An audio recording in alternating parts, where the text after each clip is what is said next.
Selamat pagi semuanya. Pada hari ini kita mau melakukan pembelajaran keempat, pembelajaran 4 tema 1. Hari ini kita mau belajar mata pelajaran IPS, PPKN, dan Bahasa Indonesia. Sebelum memulai pembelajaran hari ini, kita akan doa terlebih dahulu. Doa akan Ibu pimpin secara Katolik, yang lain menyesuaikan. Silahkan menyiapkan sikap doa terlebih dahulu. Dalam nama Bapa dan Putra dan Roh Kudus. Amin. Terima kasih Tuhan atas berkat yang Kau berikan kepada kami.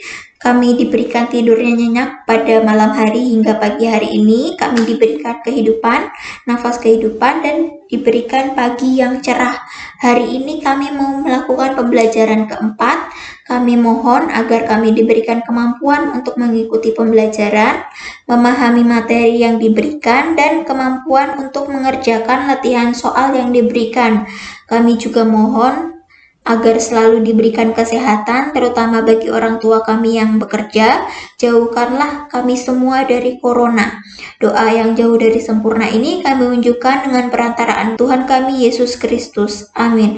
Salam Maria, penuh rahmat, Tuhan sertamu. Terpujilah engkau di antara wanita, dan terpujilah buah tubuhmu Yesus. Santa Maria, Bunda Allah, doakanlah kami yang berdosa ini, sekarang dan waktu kami mati. Amin. Santo Petrus Canisius, doakanlah kami.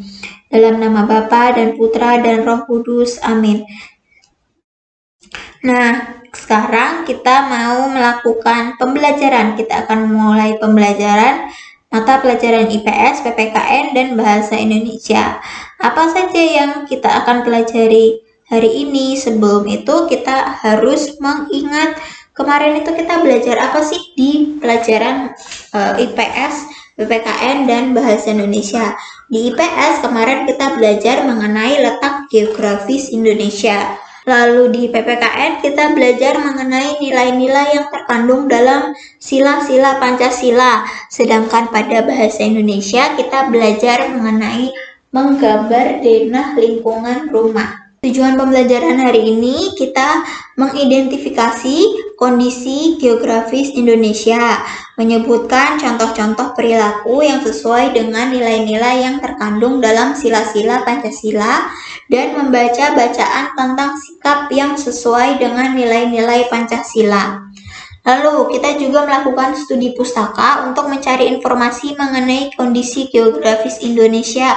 Lalu kita menyimpulkannya. Studi pustaka itu apa? Studi pustaka itu mengumpulkan data dengan menelaah buku, literatur, catatan, atau laporan-laporan yang terkait dengan suatu masalah. Nah, untuk saat ini masalah yang kita akan cari penyelesaiannya atau informasinya adalah mengenai letak geografis Indonesia. Lalu kita akan memulai pembelajaran hari ini. Dari gambar ini yang terlihat adalah peta Pulau Jawa. Pulau Jawa jika di peta atau secara astronomis terletak pada 113 derajat 41 menit 10 detik sampai 113 derajat 48 menit 26 detik bujur timur. Bujur timur itu garis yang dari atas ke bawah yang menurun. Ini disebut dengan garis bujur. Lalu letaknya juga 7 derajat 51 menit 10 detik sampai 7 derajat 56 menit 41 detik lintang selatan. Lintang selatan itu apa? Lintang selatan itu garis yang mendatar ini. Nah, itu dinamakan lintang selatan. Nah, hari ini kita mau belajar apakah di Pulau Jawa itu ada gunung, apakah di Pulau Jawa itu ada dataran tinggi, ada dataran rendah atau tidak, atau ada sesuatu yang istimewa di Pulau Jawa. Kita akan mempelajarinya hari ini. Kalau kita misalnya lihat dari gambar ini pun, dari ketinggiannya di atas permukaan laut, nah itu tuh yang merah sendiri itu 1.700 sampai 2.300 meter di atas permukaan laut. Itu banyak sekali ya merah-merahnya, yang artinya di Pulau Jawa itu banyak gunungnya. Nah, hari ini kita mempelajari tentang itu juga. Kondisi geografis Pulau Jawa. Pulau Jawa sendiri adalah salah satu pulau terbesar di Indonesia dan paling padat penduduknya dengan 151,6 juta jiwa. Itu berdasarkan sensus penduduk pada 2020.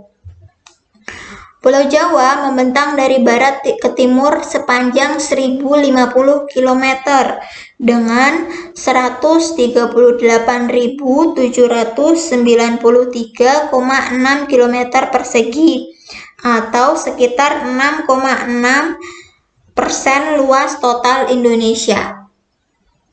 Lalu batas wilayahnya Pulau Jawa sendiri, kemarin kita sudah belajar. Wilayah Indonesia itu paling banyak adalah perairan. Dari sebelah barat, batas wilayah Pulau Jawa berbatasan dengan Selat Sunda. Lalu sebelah timurnya berbatasan dengan Selat Bali. Lalu sebelah utaranya berbatasan dengan Laut Jawa. Lalu sebelah selatannya berbatasan dengan Samudra Hindia. Kemarin karena kita sudah belajar mengenai itu, jadi kita tidak bingung. Kenapa semua batas-batas Pulau Jawa adalah lautan? Karena wilayah Indonesia sendiri paling besar adalah wilayah lautannya, sehingga Indonesia disebut dengan negara maritim. Lalu tipe-tipe pantai yang ada di Pulau Jawa. Yang pertama, yang sebelah utara adalah Pantai Landai. Pantai Landai itu pantai yang tidak curam, yang agak miring, yang tidak langsung menjorok ke dalam. Itu biasanya di daerah utara. Contohnya itu Ancol. Ancol yang ada di Jakarta adalah merupakan pantai landai yang ada di Pulau Jawa. Lalu sebelah selatannya adalah pantai curam, langsung menjorok ke dalam. Contohnya adalah Pantai Parangtritis. Jadi ketika kita bermain di daerah pantai, di daerah selatan Pulau Jawa atau di daerah Wonosari dan sebagainya itu, kita harus sangat hati-hati karena ombak yang ada di pantai curam itu juga sangat besar, sehingga ketika kita tidak hati-hati akan terjadi hal yang tidak kita inginkan. Selanjutnya, tadi kan kita sudah melihat ada banyak-banyak merah-merahnya ketika di peta tadi kan ya. Nah, terdapat 21 gunung yang ada di Pulau Jawa. Jadi banyak sekali gunung yang ada di Pulau Jawa. Yang beberapa yang terkenal, misalnya Gunung Kelut dan Gunung Bromo di daerah Jawa Timur, lalu Gunung Merapi dan Gunung Lawu di daerah Jawa Tengah, lalu Gunung Gede dan Gunung Galunggung di daerah Jawa Barat. Nah, gunung tertinggi di Pulau Jawa juga ada. Nah, namanya Gunung Semeru. Tingginya itu 3.676 meter di atas permukaan laut. Nah, kalau misalnya kalian suka dengan naik gunung, lalu kalian sudah SMA, biasanya ada ekstrakurikuler anak-anak pecinta alam. Silahkan kalian mengikuti kalau kalian tertarik dengan naik gunung dan sebagainya. Kalau naik gunung harus dipersiapkan dengan baik kondisi badannya, harus ada yang mendampingi agar semuanya bisa aman terkendali. Lalu gunung berapi teraktif di Pulau Jawa itu Gunung Merapi yang dekat dengan kita. Tingginya itu 2.930 meter di atas permukaan laut. Lalu meletus terakhirnya 21 Juni 2020. Jadi baru tahun kemarin ya meletus. Lalu Gunung Bromo yang tadi ada di Jawa Timur dengan ketinggian 2.329 meter di atas permukaan laut itu meletus terakhir 2016. Nah, itu termasuk dalam gunung berapi yang aktif di Indonesia. Selain itu terdapat juga 13 pegunungan di Pulau Jawa. Beberapa yang terkenal adalah Pegunungan Menoreh, Pegunungan Kapur Utara, dan Pegunungan Serayu yang letaknya di Jawa Tengah. Lalu ada Pegunungan Kendeng dan Pegunungan Tengger yang letaknya di Jawa Timur. Lalu ada Pegunungan Sewu yang terletak di daerah istimewa Yogyakarta dan Pegunungan Selatan yang terletak di daerah Jawa Barat. Selain pegunungan, tadi kan kita sudah belajar pegunungan terus. Nah, di Pulau Jawa sendiri juga ada dataran rendah. Dataran rendah itu apa? Dataran rendah itu hamparan tanah lapang luas yang tingkat tingginya jika dihitung dari permukaan laut relatif rendah, yaitu tidak lebih dari 200 meter di atas permukaan laut. Nah, dataran rendah di Pulau Jawa itu salah satunya adalah dataran rendah Semarang, dataran rendah Surakarta, dan dataran rendah Madiun. Nah, lalu kita lanjut ke pembelajaran PPKN. Dari gambar ini kita bisa melihat kegiatan yang dilakukan bersama-sama. Kegiatan yang di atas, dua di atas itu adalah membersihkan sungai, aliran air. Lalu kegiatan yang di bawah adalah kegiatan memasang genteng rumah penduduk. Kalau kita lihat dari ini, kita melakukannya bersama-sama atau gotong royong. Ya, kita hari ini mau belajar mengenai gotong royong. Gotong royong adalah modal dasar terwujudnya suasana kemasyarakatan yang harmonis. Dengan gotong royong, sering bersilaturahmi dan terjalin solidaritas. Jadi ketika kita melakukan gotong royong, kita akan berinteraksi dengan orang lain. Dengan berinteraksi, kita akan ada solidaritas satu sama lain. Ketika ada yang kesulitan, kita akan membantu, seperti itu. Lalu, ciri khas masyarakat Indonesia adalah melakukan gotong royong. Contohnya adalah kerja bakti dan ronda malam. Nah, itu sangat sering kita lakukan ketika tidak ada corona ya.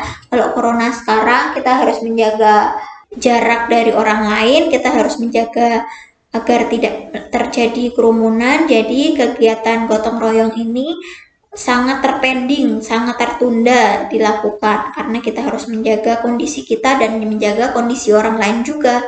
Jadi kita tidak boleh berdekatan, tidak boleh bergerombol dengan orang lain. Lalu ada peribahasa berat sama dipikul, ringan sama dijinjing. Pekerjaan berat akan terasa ringan jika dilakukan bersama-sama. Itu sama seperti kegiatan gotong royong. Ketika kita ada kegiatan yang sulit membersihkan aliran sungai itu, kalau kita sendiri banyak yang harus dibersihkan, tapi ketika kita melakukannya bersama-sama akan lebih terasa ringan karena kita juga bisa ngobrol sambil mengerjakannya, lalu kita bisa bermain ketika mengerjakannya, tapi yang penting harus tetap selesai. Lalu kalau kita misalnya kita mau memasang atap rumah sendirian itu kita harus ngangkat dari bawah ke atas memasang.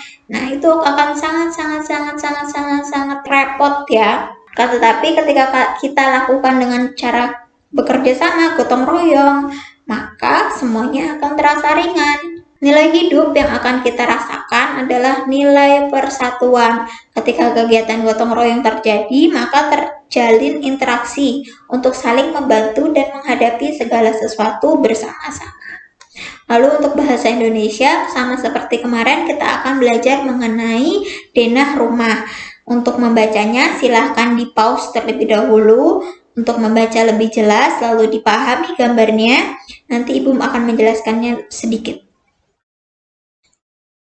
Oke, kalau dari gambar ini akan melihat ada arah mata angin, lalu ada letak rumah, ada kantor PLN, rumah sakit, kantor pos, SD Nusa, dan taman kota. Nama gedungnya itu tepat. Lalu ada nama jalan yang tertulis dengan sangat jelas. Nah, sama seperti itu, ketika kita menggambarkan denah, harus ada arah mata anginnya. Lalu ada lokasi yang jelas, nama jalannya jelas, lalu tidak ada yang tertukar, sehingga orang-orang yang membaca denah tersebut bisa langsung memahami letaknya itu di mana yang dimaksud. Seperti itu. Oke, sudah akhir pembelajaran. Kesimpulan pembelajaran hari ini, yang pertama, letak astronomis Pulau Jawa adalah 113 derajat 48 menit 10 detik sampai 113 derajat 48 menit 26 detik bujur timur. Jadi yang bulat itu bulat di atas dibacanya derajat. Yang tanda petik 1 bilangnya menit. Lalu tanda petik 2 disebut detik. Bujur timur. Dan 7 derajat 50 menit 10 detik sampai 7 derajat 56 menit 41 detik lintang selatan dengan luas wilayah 138.793,6 km dengan jumlah penduduk sendiri 151,6 juta jiwa. Itu berdasarkan dengan sensus penduduk 2020. Lalu kedua, batas wilayah Pulau Jawa sebelah barat berbatasan dengan Selat Sunda, sebelah timur dengan Selat Bali, sebelah utara dengan Laut Jawa, dan sebelah selatan dengan Samudra Hindia. Yang ketiga, terdapat banyak sekali gunung. Tadi ada 21 gunung di Pulau Jawa. Salah satu yang terkenal adalah Gunung Merapi dan Gunung Bromo. Nah, di Jawa sendiri ada gunung tertinggi. Gunung tertingginya adalah Gunung Semeru. Lalu terdapat juga banyak pegunungan di Pulau Jawa, salah satunya Pegunungan Menoreh. Selain pegunungan, ada juga dataran rendah. Salah satunya adalah dataran rendah Surakarta. Lalu, gotong royong merupakan salah satu kegiatan yang mengamalkan nilai persatuan. Dengan gotong royong, semua yang berat akan terasa ringan karena dikerjakan bersama-sama. Gotong royong sendiri adalah salah satu ciri khas kehidupan masyarakat Indonesia. Selanjutnya, yang harus ada ketika membuat denah lingkungan adalah arah mata angin, agar membantu pembaca denah paham letak lokasi yang dicari atau dimaksud. Lalu, ketika kita menggambar denah, denah digambarkan sejelas mungkin letaknya, sehingga yang membaca bisa memahami maksud yang dimaksud oleh penggambar denah. Untuk latihan dan refleksi, buatlah video kalian menjelaskan denah lingkungan tempat tinggalmu sesuai dengan tugas IPS dan Bahasa Indonesia pada pembelajaran 3 yang lalu. Lalu juga, kalian buat video mengenai kegiatan gotong royong yang pernah kalian ikuti di lingkungan rumahmu. Ceritakan semuanya, lalu dikirimkan kepada Bu Widi.